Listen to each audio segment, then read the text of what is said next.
Nonlinear progress with the lily pad method. Why do so many large goals stall out before they ever really begin? Most of us have something sitting in the background of our minds, a book we'd like to write, an idea for a small business, a thesis project, or a personal creative goal. The reason these projects often fade isn't laziness, it's the way we imagine progress. We tend to picture a straight line, start at step 1 and move in sequence step by step until the end. When reality doesn't match that picture, the project begins to feel impossible before it even leaves the ground. The assumption that progress must be linear ends up stopping us long before the work itself. School reinforced this mindset early. Assignments are structured in a predictable march. Introduction, body, conclusion, 1 unit at a time. That makes sense in a classroom context, but real projects rarely fit that mold. Human energy doesn't flow in neat order, it rises and dips, sometimes hourly. Certain parts of a project feel heavy, while others seem exciting. Expecting our output to always align with a fixed outline sets us up for stalls. One difficult section creates friction, and instead of skipping ahead, we hesitate. We wait until we feel ready. But readiness doesn't come in the right order very often, which is why so many goals burn out halfway through. The lily pad method offers a different model. The idea, popularized by storyteller and writer Matthew Dix, is simple. Stop marching in a straight line and picture your project as a pond. Each task is a lily pad floating on the surface. None of the pads demand to be first or last. You can land on whichever one seems reachable with the energy you have at the time. Maybe today you're drawn to drafting the conclusion. Tomorrow, it might be revising a single section in the middle. Over time, pieces connect until a full structure emerges. Skipping between pads doesn't mean disorganization. It means progress stays alive. Imagine you're writing a thesis. The conventional script says you must start by tackling the introduction, even if that's the least inspiring section. That blank page grows heavier every time you open the document, and waiting for the right spark only lengthens the stall. With the lily pad method, you allow yourself to work where your curiosity currently points. Maybe it's the discussion chapter, or a segment of the literature review you feel clear about today. Write 3 pages there. Later, the introduction is easier, because much of the scaffolding is already in place. You didn't force your way through a locked door, you walked in through the entrance that was open to you. This shift isn't about cutting corners, it's about aligning your effort with your natural interest in the moment. For readers of this script, imagine you're writing a memoir or creating a study guide. The rules whisper that you must begin at chapter 1, page 1. But if chapter 7 is burning in your mind, write that. If one case example feels vivid, capture it. Later, you connect it to earlier sections. There's no penalty for starting in the middle, except the one you create by assuming you're not allowed. The trap is that much productivity advice pushes the opposite. Most project management tools present sequential checklists. Academic and business guides define rigid stages. Research first, draft second, revise third. That order looks clean on a chart, but ignores how brains actually operate. Focus fluctuates, moods shift, and external conditions rarely support perfect sequence. When productivity advice ignores that fact, people feel as though they're failing simply because their energy won't cooperate with the official order. In practice, it's the system that broke down, not the person. The logic of the lily pad method is straightforward. Match the work to the energy you have.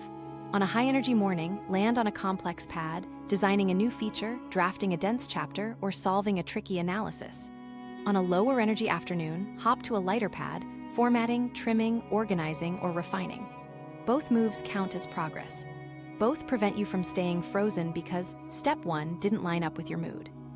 Like a frog crossing a pond, you just focus on the next reachable pad, not the perfect sequence. To make this more tangible, think about how other creators apply it. Many YouTubers record parts of a script out of order. They'll film the core section first, saving the intro for later once the direction is clear.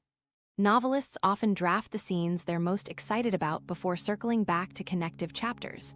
Songwriters sometimes lock down a chorus and then figure out the verses around it. In every case, the key is momentum. By bouncing to the pad that feels accessible, creators avoid burning energy on the part that feels like drudgery, and yet the overall work still comes together. Here's a bit of levity. Imagine if cooking shows forced chefs to chop vegetables in a specific order, refusing to let them move on until the onion slices were perfectly uniform. Viewers would starve before tasting the dish. That's what strict linearity looks like, being so stuck on the right first move that nothing else develops. The lily pad method says, the stew gets made even if the onions are uneven. What matters is that the cooking continues. The practical benefit is obvious. Nonlinear progress reduces the psychological weight of a big project. Viewed as a staircase, the work seems monumental. Viewed as scattered pads, each jump feels manageable. And because you keep moving, the larger shape eventually clicks into place. Progress matters more than sequence. When applied consistently, the effect compounds.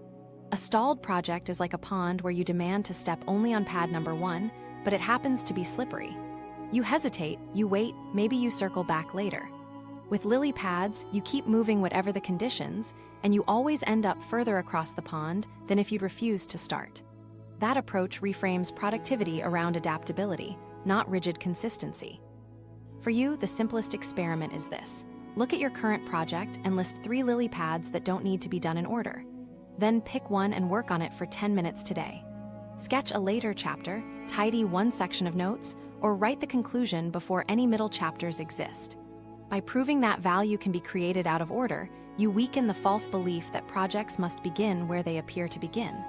The sequence is flexible, the progress is real. That flexibility circles back to a larger principle. Managing projects isn't only about deadlines or checklists. It's also about managing yourself, where your attention goes, how your motivation runs, which tasks feel approachable in a given moment. The lily pad method acknowledges that energy powers productivity as much as time does. And it raises the question of whether we're accounting for the fuel that drives our work at all. Because when schedules don't match the energy available to us, even the most adaptive system can stall. Energy is the missing metric. Most productivity frameworks promise that if you just manage your hours better, everything else will fall into place. That's why so many of us invest in planners, time-blocking apps, and color-coded calendars. For a while, it feels like control has finally arrived. But the truth is that no matter how perfect the schedule, we don't run on hours, we run on energy. When that runs out, even the best plan falls flat. Time may set the structure, but energy determines whether that structure can hold anything inside it. That's why energy is the missing metric almost every system overlooks. The reality of modern work proves this point daily. Burnout and fatigue now derail more progress than any shortage of hours ever has. Surveys continue to show that professionals aren't lacking in calendar space, they're lacking in capacity.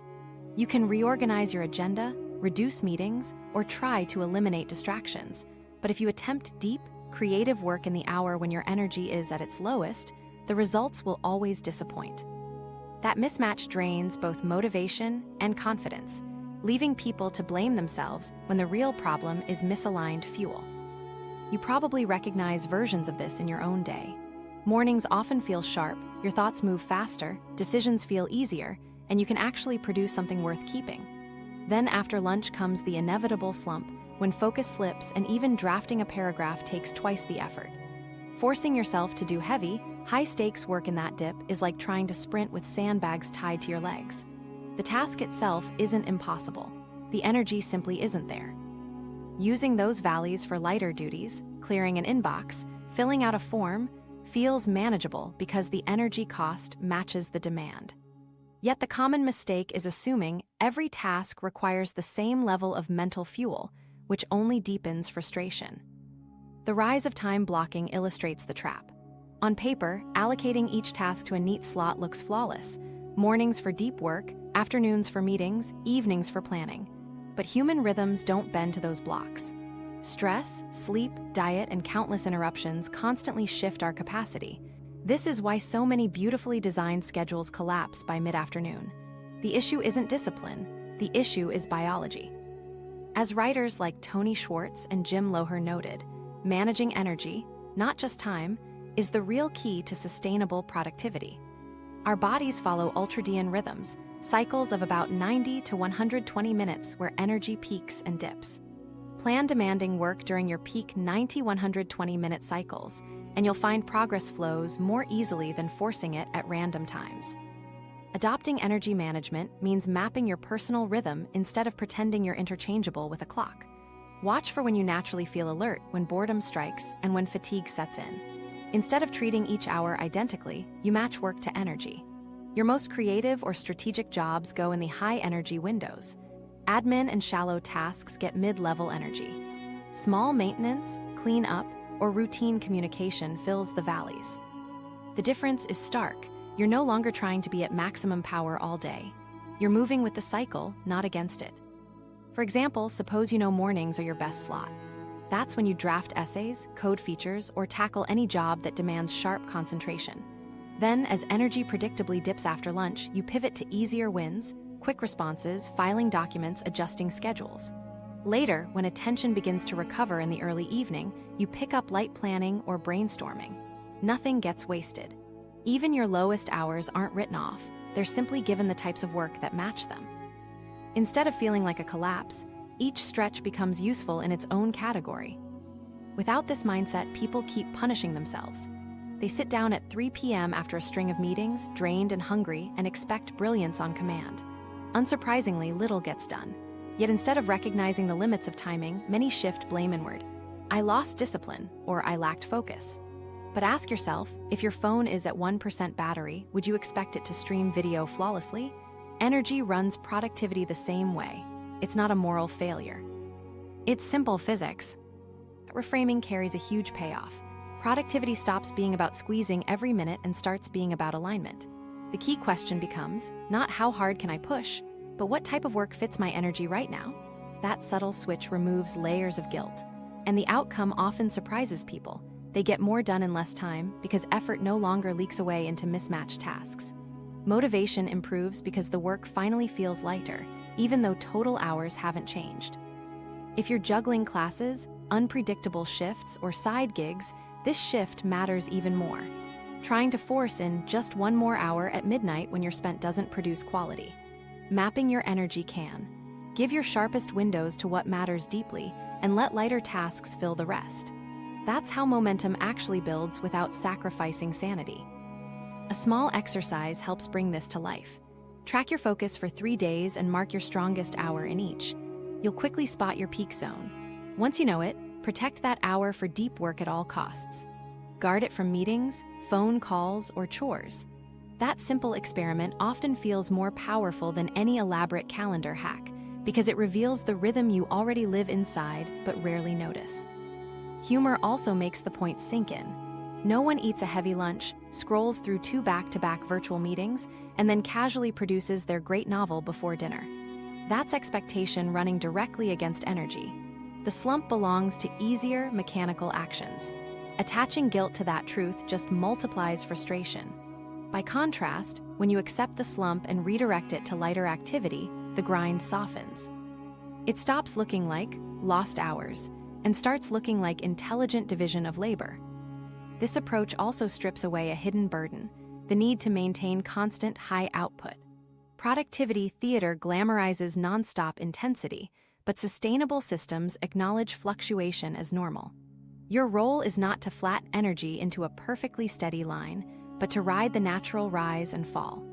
Some stretches will always be less productive than others. The trick is making sure they still serve a role. From here, the next question almost asks itself. Once you learn to map and match energy, how do you restore it? Even the best energy map won't help if your supply runs dry. Energy isn't a permanent bank balance. It needs to be rebuilt through deliberate recovery. Yet culturally, we've treated recovery as weakness or inefficiency. That belief is why so many people ignore breaks, ignore sleep, and ignore pauses, even while their output declines. We rarely see rest as a real productivity tool. So the next step isn't about shaving your schedule tighter. It's about understanding what actually replenishes energy and why downtime can produce as much value as the hours you spend visibly working. That's where the focus goes next. Rest as a productivity multiplier. Rest is often seen as a pause button on progress, but in reality, it acts more like a multiplier. Many people still hold the belief that stepping away from work is wasted time, as if productivity only counts when you're actively typing, talking, or checking boxes. That assumption has been reinforced by decades of work culture, And it's even stronger now as remote work erases the line between job and home. When your laptop is always within reach, taking a walk or even sitting still can feel like neglect. But the evidence tells another story. Research, including findings from the University of Illinois, shows that short, intentional breaks improve sustained attention and make room for better creativity.